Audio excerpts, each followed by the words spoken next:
My physician husband and I have been following you for a few years now and fired our financial advisor last month. Now the hard part. Is it worth it to sell the 1 to 1.2% expense ratio mutual funds and pay capital gains to get lower cost funds? Sounds like a great financial advisor they had, right? That's putting them in 1% plus expense ratio mutual funds. All right, they say we are fortunate in that we're able to max out all our tax-advantaged accounts and have well into the six figures in taxable accounts, 20-plus year time horizon, in the highest tax brackets with the state income tax, $300,000 taxable account, all in 1 to 1.2% ER mutual funds. They're actually excited. They're only paying 1 to 1.2% now that they got rid of the financial advisor. They've got $50,000 in taxable gains on the 300, and looking forward to reinvesting in 0.1% or less expense ratio Vanguard funds, and potentially paying the capital gains on that $50,000, or staying invested in the current funds and just investing new money in the Vanguard funds. What do we do? Well, this is a question a lot of people have, and it's really one of those kind of unfortunate things about taxable accounts. If you screw it up at the beginning, you're kind of stuck with it in a lot of ways, or it's going to cost you some money to get out. Unless the funds are really terrible. If the funds are really terrible, you'll get a capital loss when you get out of them. But here's the way you should look at this as far as whether to have some legacy holdings in your portfolio or whether to just get invested into what you actually want to own. Step number one is figure out the basis on everything in your taxable account. If you have something with a loss, sell it now. You want to change investments and you've got a loss. It's going to cost you nothing and in fact lower your taxes to get rid of that investment. So sell that.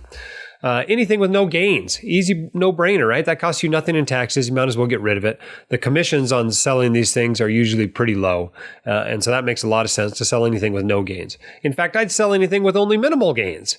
If it doesn't cost you much, you might as well get into your preferred investments, especially if the costs are much lower, because those costs are going to compound. For these folks, it sounds like they're going to compound for another 50 years. And so good option to get out of anything that you only have a minimal gain. Now, hopefully you were able to snag a few losses and you can use those losses to offset any additional gains that you have in selling from the account. And so you ought to sell on and use up as many capital losses you have either carried over from prior years or that you acquired while liquidating this portfolio. And then you're left with a dilemma. The holdings that have a significant capital gain. So you've got to decide what you want to do at that point. You can either build your portfolio around those holdings as legacy holdings, or you can bite the bullet and pay the taxes. If you are going to bite the bullet, you probably ought to wait until you've at least had the investment for a year. That way you're paying long-term capital gains taxes instead of short-term capital gains taxes. If you are older, you should be more likely to hold on to the investment as a legacy holding. If you're 90, you probably don't need to reform your portfolio and pay a bunch of taxes to do it. You're better off just waiting and leaving that money to your heirs to get the step up in basis. Likewise, if the basis is really low, it may be more worthwhile to hold on to the investment.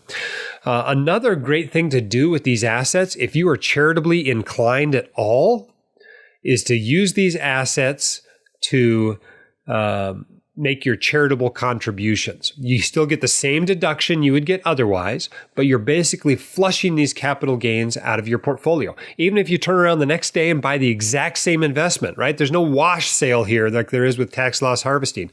You can just donate it to charity and buy back the same number of shares if you like, and voila, you basically got to step up in basis. Now, it doesn't make sense if you're not charitably inclined. You're not going to come out ahead by giving money to charity.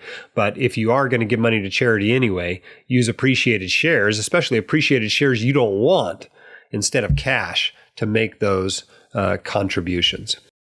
If you want your questions answered by the White Coat Investor, record your question at whitecoatinvestor.com/YQA or click the link in the description. My dad, your host, Dr. Dahl, is a practicing emergency physician, blogger, author, and podcaster. He is not a licensed accountant, attorney, or financial advisor, so this podcast is for your entertainment and information only and should not be considered official, personalized financial advice.